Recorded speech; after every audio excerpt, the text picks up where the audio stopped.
ዛሬ እስኪ ስለ ፎሬክስ የምናወራ ይሆናል። እኔ ፎሬክስ ቁማር ነው ብዬ የወሰንኩ ሰው ሆኛለሁኝ።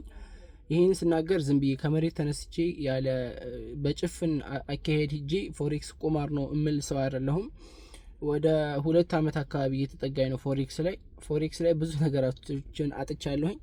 ባጭሩ ስነግራችሁ ግን ወደ 8 ሚሊዮን የኢትዮጵያ ብር አካባቢ ፎሬክስ ላይ አጥፍቻለሁኝ እና ያንን ያው በስፖት አድርጌ ያስመለስኩ ነው ያለሁት በምችለው አቅምና ግን ካየሁበትና ከኖርኩበት ሰው እንዳይገባበት ብዬ ማስበውን ነገር መናገር ስላለብኝ ነው ዛሬ ወደዚህ የመጣሁት። እኔ እኮ በቅርብ እንደውም የሆነ ቪዲዮ ሰርቼ ነበር፣ አይታችሁ ከሆነ ፎሬክስ ላይ ገና እየጀመርኩ በነበረበትም ሰዓት ስለነበርና ጥሩም ብዙ ያልተጣሩ ወይም ደግሞ የሚሰጡን ትምህርቶች ኮርስ የተባሉ የሚሰጡን ትምህርቶች የተዛቡ ስለነበሩ ያንን እነዛን ሀሳቦች ወስጄ እኔ ጥሩ ናቸው ብዬ እነሱ በሰጡኝ መልኩ ጥሩ ናቸው ብዬ ስላሰብኩኝ ለእናንተ ላካፍል ሁላ ስለ ፎሬክስ ስለ ክሪፕቶ ትንሽ እያወራሁ ነበረ። እንደውም ትሬዲንግ ነገር ጀምሬ ነበረ፣ ግን ያንን ቪዲዮ አጥፍቼዋለሁኝ ትክክል ስላልሆነ አካሄዴ ማለት ነውና ዛሬ ላይ ግዴታ መናገር ያለብኝ ነገር ስላለ ነው ወጥቼ የምናገረው። ምናልባት ይሄን ነገር ስናገር ዛሬ በጣም ብዙ ሰው ይከፋዋል አውቃለሁኝ፣ ኮሜንት ላይ ብዙ ሰው ይንጫጫል። የብዙ ሰው መተዳደሪያ ሆኗል ፎሬክስ። በዛውም ልክ ደግሞ በጣም የብዙ ሰው ህይወት መጥፊያ ሆኗልና የተመቻችሁ ሀሳቡን ውሰዱ፣ ያልተመቻችሁ ደግሞ ምንም ማድረግ አይቻልም። እና ወደ ሀሳቤ ስገባ ምንድነው ገና ፎሬክስ ከጅምሩ ከቃል ስያሜው ወይም ደግሞ ፎሬክስ ምንድነው ብለን ስንጠይቅ ከሚሰጠን መልስ ነው ስተቱ ትልቅ ስተቱ ያለው ብዬ አምናለሁ።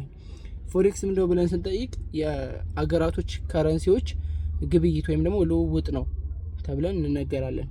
ምሳሌ የዩሮ አለ፣ ዩሮን በዩኤስዲቲ አማካኝነት ይፎካከራሉ ሁለቱ። አንዱ ይጨምራል በትገባለህ፣ አንዱ ይቀንሳል በትገባለህ ተብለን እንነገራለን። ግን እዚህ ጋር ማወቅ ያለብን ነገር ውርርድና ገበያ ይለያያል፣ ንግድና ውርርድ ይለያያል። ፎሬክስ ላይ ያለው ውርርድ ነው። ውርርድ ማለት ምንድነው? የሆነ ነገር ምሳሌ እንደ ምሳሌ የሆነ ነገር ልስጣችሁ፣ ቀለል ባለ ሀሳብ። ፎሬክስ ውስጥ አልገባ ከፎሬክስ ጎን ለጎን አድርጌ አንድ ሀሳብ ልስጣችሁ።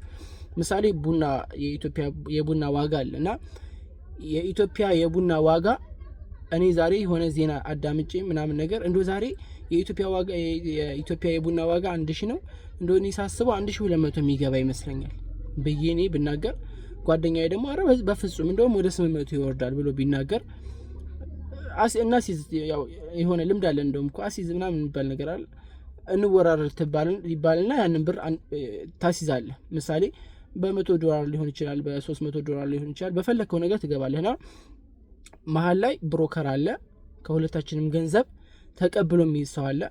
ከዛ የኢትዮጵያ የቡና ዋጋ በተባለበት ቀንና በተባለበት ሰዓት ከፍ ካለ እኔ እበላለሁኝ፣ ዝቅ ካለ ደግሞ እሱ ይበላኛል አይደል?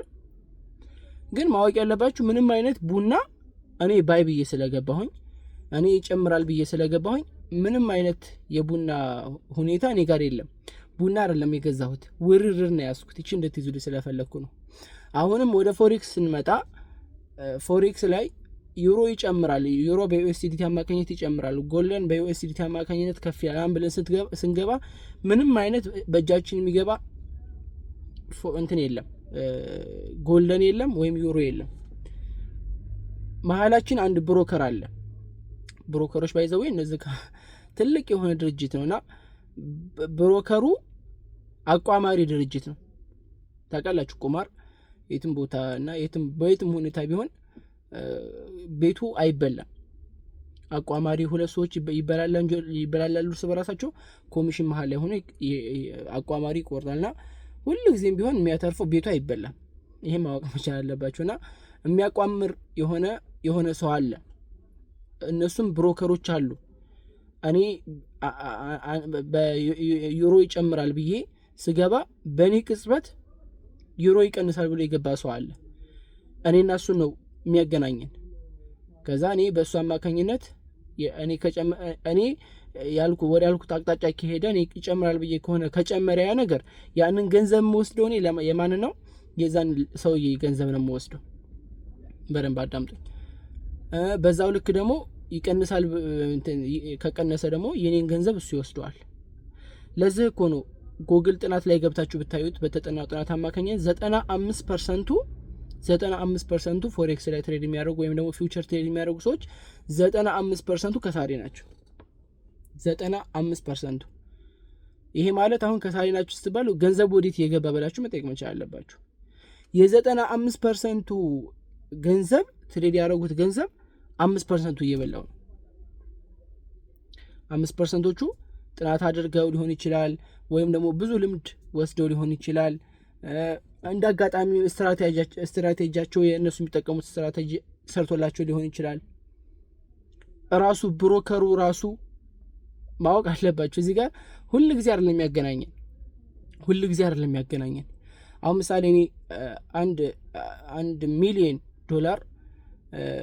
ባይብል የሆነ ጎልድ ይጨምራል ብዬ ምናምን ባይብል በዛ ቅጽበት እኔ ባይባልኩበት ሁኔታ ሴል ብሎ የሚገባ ሰው ላይኖር ይችላል። እና ብሮከሩ በዛ መሀል ይቸገራል። ያው ትላልቅ ገንዘብ ነው እንደዛ አይነት ነገር ግን $100 $200 $1000 $2000 $3000 ባይበላችሁ ማጋጠም አያቅተውም።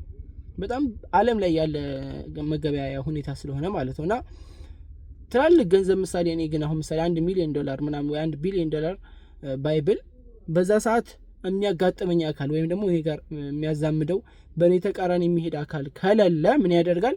ብሮከሩ ከራሱ አውጥቶ እኔ ጋር ውርርድ ይገባል። ይህ 95% ከሳሪ ነው ሲባል ብሮከሩን ከዚህ ይጠቀማል ማለት ነው። ከዚህ መሀል እየወሰደ እሱም የሚወስድበት አጋጣሚ አለ፣ የሚበላበትም አጋጣሚ አለ። አሁን ብዙ ጊዜ ብዙ ጥያቄ የሚሆነው ይህን ስታዳምጡ ሊሆን የሚችለው ምንድነው? አይ እንደዛ ከሆነ ለምን 5% ጋር አትገባም? አንተ ጥናት አድርገህ ስትራቴጂን ተጠቅመህ ለምን 5%ዎቹ ጋር አትገባም የሚባል ነገር አለ። ቁማር እኮ የትም ቦታ ብትሄዱ 100% ሰው አይበላም።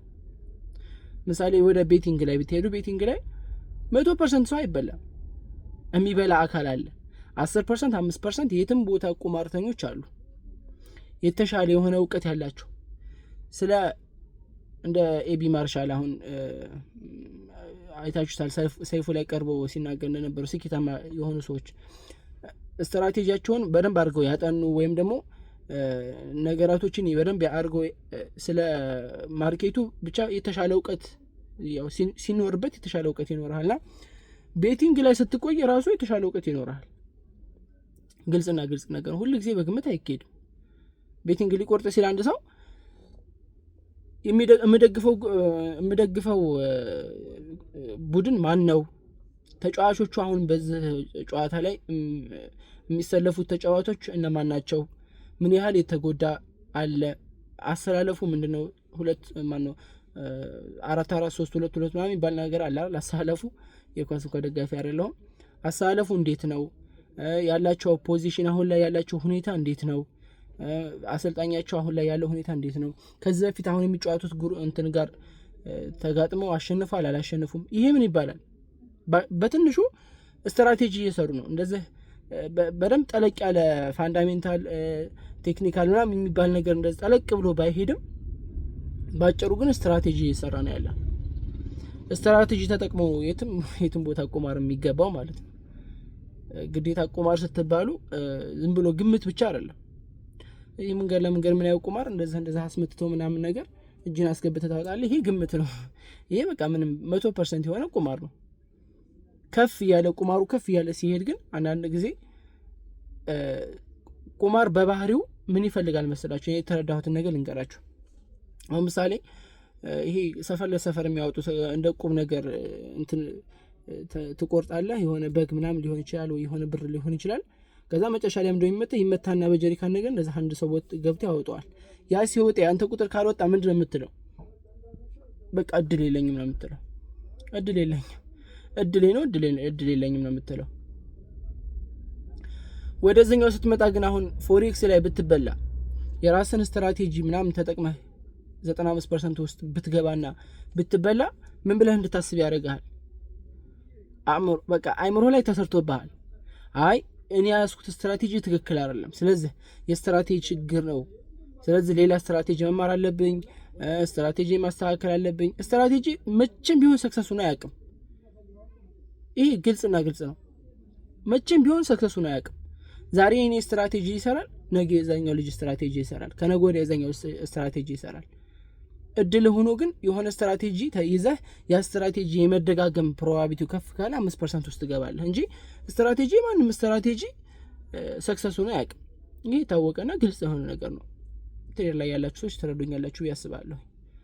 ሶ ስትራቴጂ ስላለው ፎሬክስ ስትራቴጂ ስላለው ሰክሰስ ነው ማለት አይደለም። ወይም ደግሞ ፎሬክስ ስትራቴጂ ስላለው ቁማር አይደለም ብለን መወሰን አንችልም። የትም ቦታ ስትራቴጂ ስላለ ማለት ነው። ስለዚህ ይህን ማወቅ መቻል አለባችሁ። በዚህ መሀል ተጠቃሚው ማነው? ብሮከሮቹ ብቻ ናቸው። ብሮከሮችና እነዚህ 5% ሰዎች 5%ዎቹም ግዴታ ስለሆኑ ነው። እነሱ ከሌሉ ደግሞ አይሆንም። ለምን የ95%ቱን ገንዘብ ማነው እየወሰደ ያሉት? 5%ዎቹና ብሮከሩ እራሱ ነው እየወሰደ ያለው። ይሄን ስናገር ያው ብዙ ሰዎች ይከፋቸዋል። ምንም ማድረግ አልችልም። ግን ከቻላችሁ አሁንም ቢሆን ያላችሁ ይሄ ቁማር ሲባል ስሜታዊ የመሆን ካሁን አስመልሰዋለሁ። $100 ትበላለህ። ከዛ ቆይ እስኪ አሁን እኮ $100 አስገብቼ እንደምንም ብዬ የሆነ ጥፍ ብሄድ እንደዚህ ባረግ አስመልሰዋለሁ። አሁን አስመልሰዋለሁ ያልክ 1000 2000 3000 ያልክ ከፍ ያለ ደረጃ ትደርሳለህ። የሆነ ቀን ያው ይገባሃል የሆነ ቆም ብለህ ታስባለህ። እና እዛ ቦታ ሳትደርሱ ከቻላችሁ እኔ ፎሬክስ ከሚባለው ነገር ብወጡ እንደኔ እንደ ምክር እንደው ይሄ ወደ ኋላ መቅረት ነው ቴክኖሎጂ አለማወቅ ነው ብለህ ካሰብክ ደግሞ ሪስክ ዜሮ የሆነበት ቦታ አለልህ። ስፖት ላይ ግባ። ስፖት ላይ ሪስኩ ዜሮ ነው አብዛኛውን ጊዜ ማለት ነው። ይሄ አዳዲስ የሚመጡ ኮይኖች ጋር ገዝተህ የምትሸጥ ምናምን ከሆንክ አሁንም ሪስክ ይመጣብሃል።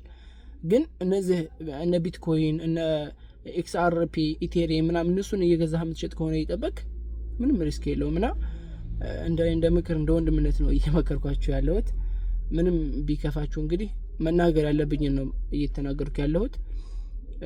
እንደ ኤቢ ማርሻል እሆናለሁ ብላችሁ ህይወታችሁ እንዳይበላሽ። እንደ ቀላል ያ ነገር አይገኝም። እንደ ድልም ነው እሱ ነገር የሚገኘውና ህይወታችሁ እንዳይበላሽ አደራ አላችሁ።